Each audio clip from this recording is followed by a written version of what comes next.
Queridos irmãos e irmãs, aqui presentes na Catedral Santo Antônio, aqueles que também acompanham esta celebração pela Rádio Luz e Alegria e pela FWTV. A palavra de Deus neste domingo nos fala sobre o crescimento da igreja.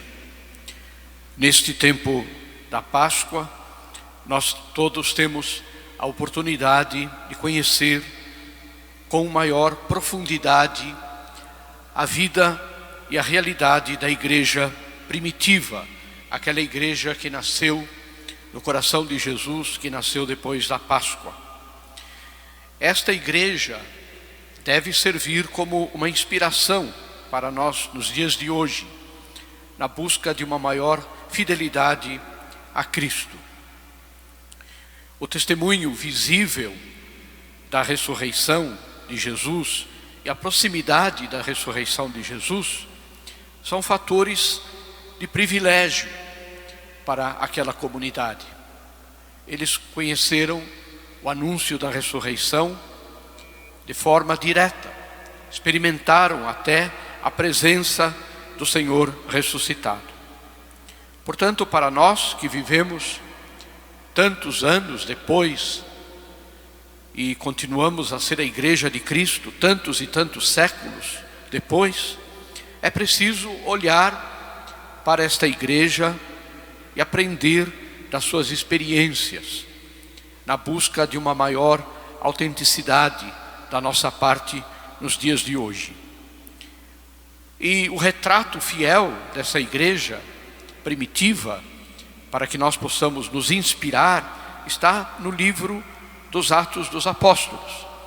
Durante o tempo da Páscoa, sempre a primeira leitura da missa, tanto das missas de domingo, como também das missas durante a semana, a primeira leitura é sempre tirada dos Atos dos Apóstolos, para que nós possamos aprender, conhecer e aprender daquela igreja primitiva. Nós não temos que refazer o que eles faziam, repetir o que eles faziam, mas temos que nos inspirar para sermos nós hoje cristãos autênticos, cristãos vivos no meio do mundo. Nas primeiras comunidades cristãs, uma coisa que hoje aparece nos Atos dos Apóstolos é que sempre existiu uma tensão entre as realidades espirituais a serem guardadas com fidelidade e o anúncio missionário. Ou seja, a igreja de Jerusalém, especialmente a igreja que nasceu em Jerusalém, era uma igreja muito conservadora. No sentido de uma igreja que queria ficar fechada. Não tinha noção de que deveriam pregar o evangelho para o mundo. Jesus tinha dito para eles: ide pelo mundo, pregai o evangelho. Mas eles entendiam aquilo como pregar para aqueles que iam a Jerusalém, aqueles que eram de outros povos, de outras raças. Eles não tinham assim esta consciência de anunciar o evangelho no meio do mundo. Sempre houve a tentação das comunidades somente se sentirem guardiãs da tradição que tinham recebido de Cristo e dos apóstolos. E portanto não tinham muito a noção missionária da igreja. E nós ouvimos na primeira leitura exatamente como levou tempo para a igreja aprender a viver a unidade no pluralismo, e principalmente a ser uma igreja missionária.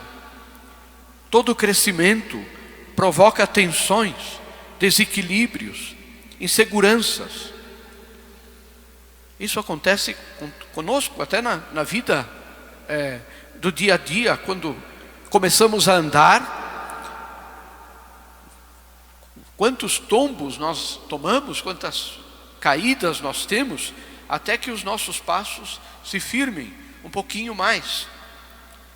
Leva tempo para aprender a caminhar no mundo, na vida. Esta experiência serviu e serve até hoje para que nós também aprendamos a viver como membros da Igreja de Cristo, esta universalidade que a Igreja tem. A Igreja de hoje, ela é riquíssima na sua diversidade, não só pelos povos, pelas nações que fazem parte da Igreja. Imaginemos o que é assistir uma Santa Missa na China, na Índia, por exemplo, na Coreia, que são países que não são de tradição cristã, mas que têm uma igreja viva, católicos como nós, muitos deles convertidos há pouquíssimo tempo, que trazem a experiência da sua vida, da sua cultura, da sua língua, do seu pensamento para a igreja.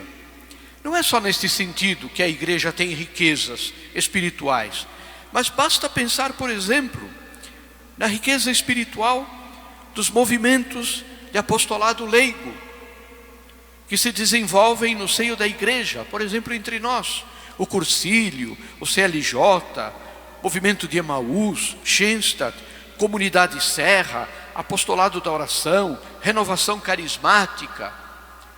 Todos somos cristãos, todos somos católicos, todos temos a mesma fé, mas cada um com a sua riqueza espiritual, as suas marcas particulares, o seu carisma, membros de uma única Igreja de Cristo na diversidade. Na primeira leitura de hoje, dos Atos dos Apóstolos, nós vimos a dificuldade de São Paulo, após a sua conversão para o cristianismo, no sentido de ser aceito na comunidade cristã. Paulo foi um perseguidor dos cristãos, prendeu muitos cristãos, foi testemunha na morte de Santo Estevão. Isto ficou marcado entre os cristãos de Jerusalém. E de repente, este homem aparece no meio da comunidade, falando de Jesus, pregando o Evangelho, anunciando o nome de Jesus entre os judeus. As perseguições a São Paulo também aconteciam não só por parte dos cristãos, que tinham dúvidas da sinceridade dele, mas também os seus antigos irmãos da fé, os judeus, obrigaram o apóstolo, como nós escutamos, a deixar Jerusalém e voltar para a sua cidade natal de Tarso. Que lição nós podemos tirar deste fato, deste acontecimento com São Paulo? Eu penso que somos chamados a aprender que na nossa vida Deus usa muitas situações adversas para tirar daí um bem para nós. Nós muitas vezes não conseguimos enxergar, como nós costumamos dizer, um palmo na frente do nariz. Vemos as dificuldades, vemos os problemas que precisam ser enfrentados e desanimamos, nos entristecemos, nos amarguramos. Muitas vezes até blasfemamos contra Deus, dizendo que Deus esqueceu de nós, que Ele nos abandonou. O apóstolo São Paulo nos ensina a tirar daí um bem. A partir deste sofrimento que Paulo viveu, da perseguição, tanto por parte dos cristãos, como por parte dos judeus, São Paulo transformou-se no apóstolo das gentes, que espalhou por toda a parte o Evangelho de Cristo. Ele soube entender que o que Deus estava lhe pedindo era que ele não ficasse ali limitado, anunciando o Evangelho entre os seus irmãos, mas que ele fosse missionário de todos os povos. Não podendo pregar o Evangelho na sua terra, Paulo vai pregar o Evangelho no meio do mundo, mas ele não deixa de pregar o Evangelho. Nós também, queridos irmãos, somos convidados a aprender esta lição do apóstolo São Paulo, a fazer como nós dizemos, do limão amargo, azedo, a fazer limonada. Ou seja, a sabermos dar a volta nas coisas, a não ficarmos nos lamentando, a não ficarmos nos achando de vítimas, mas de verdade, ter um novo espírito. Na segunda leitura de hoje, primeira carta de São João nos indica o critério para saber se o nosso amor a Deus é autêntico ou não. Existe um termômetro para medir a febre, para saber a temperatura que o nosso corpo tem. Para saber se amamos a Deus ou não, existe também um termômetro. Se somos capazes de dar a vida pelo bem dos nossos irmãos, então o nosso amor a Deus é verdadeiro. Observando esse aspecto, os mandamentos de Deus, mas o amor ao próximo é o critério.